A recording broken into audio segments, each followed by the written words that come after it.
가서 성전에 서서 이 생명의 말씀을 다 백성에게 말하라 하매 아멘. 성도님들 안녕하세요. 부활의 주님이 함께 하시는 참 기쁜 날입니다. 부활의 기쁨을 넉넉하게 누리시는 오늘 하루가 되시기를 바랍니다. 여러분, 우리가 흔히 말하는 말씀이란 것이 무엇일까요? 우선 최초의 말씀인 예수님이 계시고요. 그리고 나서 그 예수님에 대한 기록, 오실 메시아, 또 오신 메시아와 다시 오실 메시아를 기록한 말씀, 성경, 그리고 그 성경을 바탕으로 오늘 이 시간 우리에게 주어지는 말씀, 설교, 이렇게 세 개를 우리가 말씀이라고 표현합니다. 그렇다면 최초의 말씀이신 예수님이라는 것이 무슨 의미일까요? 왜 예수님이 말씀이 되셨을까요? 말씀이라고 하면 우리가 언어이지 않습니까? 그것은 바로 커뮤니케이션을 의미합니다. 의사소통이죠. 우리가 서로에게 의사를 소통하고 뜻을 전달하는 그런 방법이 바로 이 말씀인데요. 하나님의 입장에서 인간에게 하나님의 뜻을 전달하기 위한 수단, 그것이 바로 예수님이셨다라는 거죠. 그런 의미에서 우리 예수님께서 말씀이 되십니다. 하나님의 뜻을 알지도 못하고 또 선지자들을 통해서 하나님의 뜻을 알리려고 해봤자 또 제대로 알아듣지 못하는 인간들에게 하나님께서 급기야 하나님 자신인 예수 그리스도를 이 땅에 보내셔서 하나님의 뜻을 제대로 인간들에게 또 이 땅에 전파하려고 하신 거죠. 그래서 예수님께서 우리에게 오신 이후로 우리는 이제 예수님을 통해서 하나님을 볼 수 있게 되었습니다. 예수님의 삶, 말씀, 그분의 모든 행동들을 통해서 이제 우리는 하나님의 뜻을 깨닫게 된 거죠. 그래서 우리에게 예수님께서 유일하신 말씀이자 최초의 말씀이 되시는 겁니다. 오순절 성령 강림 이후에 사람들에게 복음을 전했던 제자들, 특별히 오늘 본문에는 그런 제자들의 모습이 나타나고 있죠. 베드로가 그 당시 말씀을 전했을 때 3,000명의 사람들이 회심했습니다. 그 이후로 또 성전 미문에 앉은 안진뱅이를 고친 사건이 있죠. 그 사건을 계기로 다시 말씀을 전하게 되고 거기에서도 하나님의 말씀이 흥왕하게 되죠. 그때는 5,000명이 회심을 합니다. 그런데 이 사건을 계기로 대제사장들, 또 사두개인들, 서기관들 이런 종교 지도자들의 시기를 받아서 첫 번째로 공회에 잡혀가게 되는 사건을 우리가 지난번에 보았었죠. 그런데 이런 엄중한 상황에서도 제자들은요, 하나님의 말씀을 전합니다. 공회에서도 그 공회의 구성원들인 대제사장들, 서기관들, 바리새인들한테 하나님의 말씀을 전했단 말이죠. 그런데 또 놀랍게도 죽음을 각오했던 그 장소에서도 제자들은 풀려나게 됩니다. 이것이 바로 초대교회 시대였습니다. 이때는 수제자였던 베드로의 활약이 두드러지는데요. 오늘 본문 앞에 있는 15절에 보니까 베드로의 그림자만 덮여도 병든 사람이 나았다는 것을 발견할 수 있습니다. 이렇게 제자들이 사람들에 대한 영향력이 아주 커지자 당시 종교 지도자들이 또 한 번 시기를 해서 이들을 잡아가게 되죠. 그것이 바로 2차로 공회에 잡혀간 사건입니다. 오늘 본문 내용이죠. 하지만 옥에 있을 때, 이들이 잡혀서 옥에 갇혀 있을 때 하나님의 사자가 나타납니다. 그래서 옥문을 열어주면서 제자들에게 부탁한 말씀이 있습니다. 뭐냐면 생명의 말씀을 백성들에게 전해라 라는 말입니다. 여기에서 우리는 제자들이 주님께 받은 사명을 발견할 수 있습니다. 여러분, 제자들이 하나님께 받은 사명이 바로 무엇입니까? 생명의 말씀을 세상에 전하는 것. 말씀으로써 예수님은 이 세상에 하나님의 생명을 전했습니다. 그래서 이 말씀이 생명의 말씀이 되는 것이죠. 제자들은 그 예수님의 본보기와 또 예수님의 부탁을, 예수님의 명령을 따라서 이 세상에 하나님의 생명을 전합니다.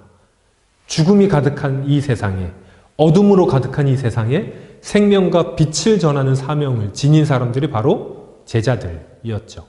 그래서 마태복음 28장 마지막에 보면 예수님께서 지상명령, 가장 중요한 명령으로 제자들에게 이 생명의 말씀을 증언할 것을 말씀하셨습니다. 우리가 보았듯이 제자들은요, 계속 말씀을 전했어요. 성령을 받은 이후에도 말씀을 전했고, 잡혀가서도 말씀을 전했고, 어디에서든 누구에게든 말씀을 전하는 것을 볼 수 있습니다. 어떤 상황에서도 그들은 게으르지 않았고 생명의 말씀을 전했습니다. 핍박받는 와중에서도 말씀을 전한 사도들, 또 그 이후에 초대교회 사람들은요, 죽음의 위협을 무릅쓰고도 하나님을 증언하고 스스로가 하나님의 사람임을 거부하지 않았습니다. 카타콤으로 숨어들어서도 하나님의 말씀을 전하는 것을 게을리하지 않았습니다. 이렇게 수천 년이 지나는 지금까지 우리 신앙의 선배들은요, 어디에서든 누구에게든 이 생명의 말씀을 죽어가는 사람들에게 전하는 것을 게을리하지 않았습니다. 그렇다면 성도님들, 오늘 우리에게 주어진 사명은 무엇일까요? 이제 생명의 말씀을 전하는 사명이 끝났으니까 우리는 다른 사명을 받았을까요? 그렇지 않습니다. 예수님 다시 오시는 날까지 우리가 받은 사명은 동일합니다. 바로 하나님의 생명의 말씀을 이 세상에 전파하는 것이죠.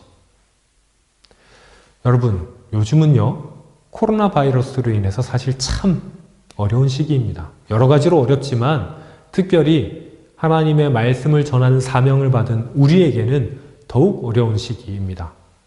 얼마 전에 한 성도님 아드님에 대한 얘기를 들었는데요. 그 성도님 아들이 이제 군대를 갔다가 곧 전역을 하는 그 말년휴가쯤 됐을 때였습니다. 그런데 그 아들이 군대를 들어가기 전까지는 청년부 활동도 하고 나름대로 신앙생활을 좀 했는데 특별히 코로나 시기가 터지고 나서 이 교회에 대한 시선이 너무 안 좋은 거예요. 그래서 군대에서도 선임들이 또 사람들이 핍박하기보다는 도대체 이해가 안 된다는 시선으로 너 교회 왜 다니냐? 그런 안 좋은 데를 거길 왜 가냐? 라는 말을 들은 거죠. 그 청년이요, 거기에서 가만히 있다가 물든 거예요. 그래서 전역하고 나서는 더 이상 교회를 나오지 않는다라는 말을 들었습니다. 여러분, 이건 참 심각한 일이죠. 이전에는요, 오히려 교회 다니는 것을 핍박하면 그거를 이겨내는 힘으로 더 열심히 교회를 나왔는데요. 지금 이게 핍박하는 수준이 아니라 교회 자체에 대한 부정적인 평가가 이 세계를 지배하고 있습니다. 특별히 우리나라에서는 그렇죠. 그러다 보니까 스스로 교회 다닌다고 말하기도 굉장히 부끄러워하는 상황까지 이어졌습니다. 여러분, 이 힘든 시기에 내가 교회 다닌다고 말도 못하는데 어떻게 하나님을 믿으라고 전하겠습니까? 이 어려운 시기에도 그렇지만 우리에게는 한 가지의 사명이 여전히 남아 있습니다. 무엇입니까? 생명의 말씀을 전하는 것입니다. 아무것도 바뀐 게 없습니다. 아직도 이 세상은 죽어가고 있고요. 아직도 이 세상은 빛을 필요로 하고 있습니다. 그리고 그 빛을 가진 사람들은 우리뿐이죠. 그렇기 때문에 지금도 하나님은 우리에게 생명의 말씀을 전해라 라고 이야기하십니다.